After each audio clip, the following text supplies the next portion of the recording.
What's up, men and women of all ages? I think mostly men that watch me, but what's up, guys? So, today I want to talk about a little bit about comparison, just how it can be bad, how it can be good, letting it eat into you a little bit, or, using it as fuel to drive yourself.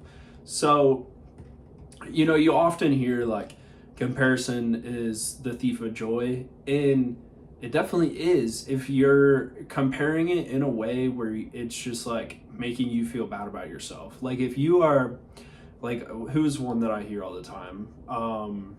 Alex Eubank. A lot of people will be like, yeah, I want to look like him.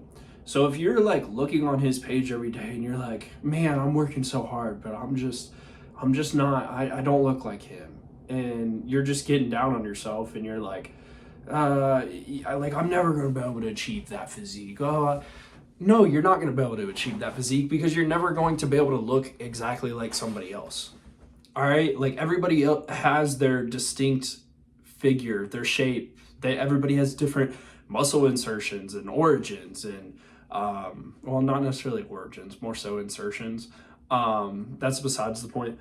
But everybody has those different characteristics of their physique, their body, their life, whatever. So stop comparing yourself in the sense where it's like you want to look exactly like somebody because you're not going to look like them. That doesn't mean that you can't look even better than them or have a comparable physique where you also look good. That just means you're not going to be exactly like somebody. So stop fucking looking at them and being like, oh, I don't look like that. But if you're using it in a way to fuel you where you're like, yeah, he's got a great physique. I know I can do that too. And or I know that I can also have a great physique. I also know that I can be lean and, have a big chest and whatever.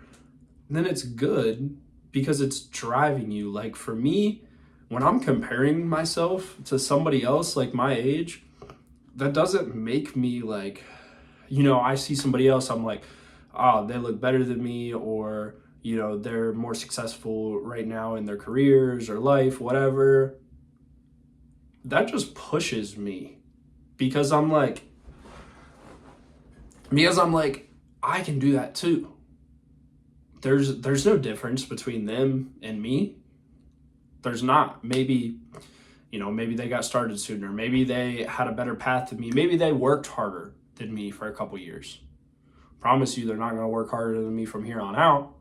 But, if it took me a couple years to get my head out of my ass and get shit rolling, then sure, maybe they had a head start. But my point is, I use it to drive me.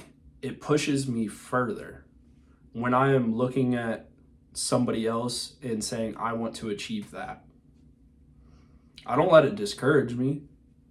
I don't let it make me sad or mad. Well, sometimes it does make me mad. I get pissed off a little bit because I'm like, I know I can fucking do it.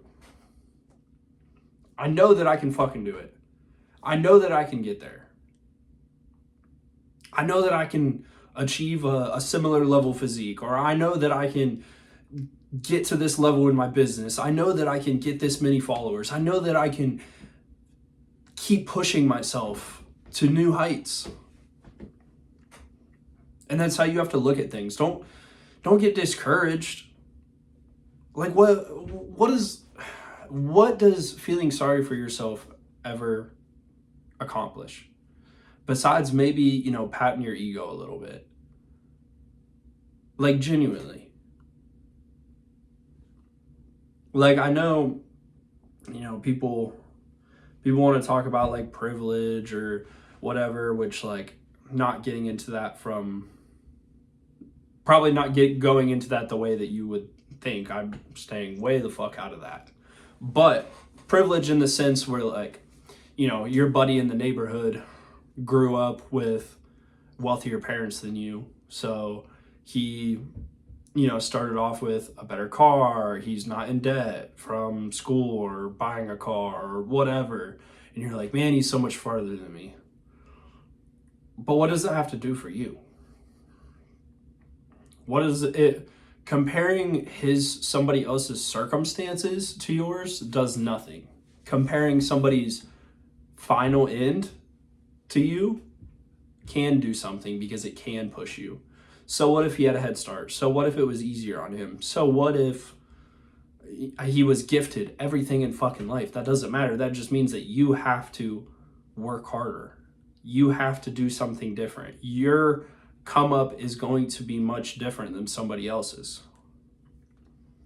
You know, maybe they just had a family that ate clean all the time, so he was already, lean, and his dad was a bodybuilder, or his mom, and taught him how to lift and all this shit. And you're like, man, he's always been ripped, and I've always been like the skinny fat friend or whatever. Doesn't matter. Doesn't matter the past. The past doesn't matter. What has led you to here doesn't matter. What matters is how you step forward. And I think I say this in damn near every one of these videos. You have to have an insane belief in yourself. You have to believe that you can accomplish whatever you want, but you also have to back that up with insane action. Like, you know how many people I talk to on a daily basis that are like, yes, I've been lifting for 3 years. I've been lifting for a couple years and I'm not seeing the results I want. And then, we get into the details and it's like, all right, what do you want out of it? What have you been doing? And you see that the action that they've been taking does not reflect the outcome that somebody wants, which is super common. I mean, we all want something that our actions may not fully reflect. That doesn't mean we're not going to get there. That just means that our actions, our inputs have to change. Like, people want to get shredded or, like lose weight, whatever. Or even the opposite, gain weight. And then they have no clue what they're putting in their body every day. And it's just like, if you've tried the intuitive eating or controlling your portions or whatever for this long and it's not working for you, why don't you sit down and actually track for a week or two and see what you're actually putting in your body? Check the inputs, because then the outputs will change. It's just, yeah. Anyway, back to my original point. Compare yourself when it's something that's going to drive you, but if it's not something that's going to serve you, if it's something that is going to demotivate you or put you in a position where you're feeling bad about yourself or whatever, get rid of that, because that's not worth it. But something that is going to push you to a whole different level, because I promise you, we all have another level that we can tap into at any time. Like, you could wake up tomorrow and decide that you are going to just completely lock in and be, change everything about your life. And sure, it's going to be hard, but you can wake up tomorrow and decide to do that for sure. And the hard part's just sticking to it, making it a habit. But once you do it long enough, it's going to be a habit and you're going to be totally fine. So, yeah. Again, insane belief in yourself. You can dead ass do anything you want to. I mean, I don't care if you are 30% body fat right now. If you really have a dream of like being a pro bodybuilder or whatever it is, do it, man. Did you guys know, I found this out the other day? I haven't checked the statistics, so if it's wrong, don't sue me, all right? But that it is now in today's society, more people are millionaires than more people are, I forget the exact number, but it was like, full, like pretty shredded six pack, like 10 to 12% body fat, not 15%. A decent amount of people are like 15%, but it's more common to be a millionaire than it is to be like 10% body fat,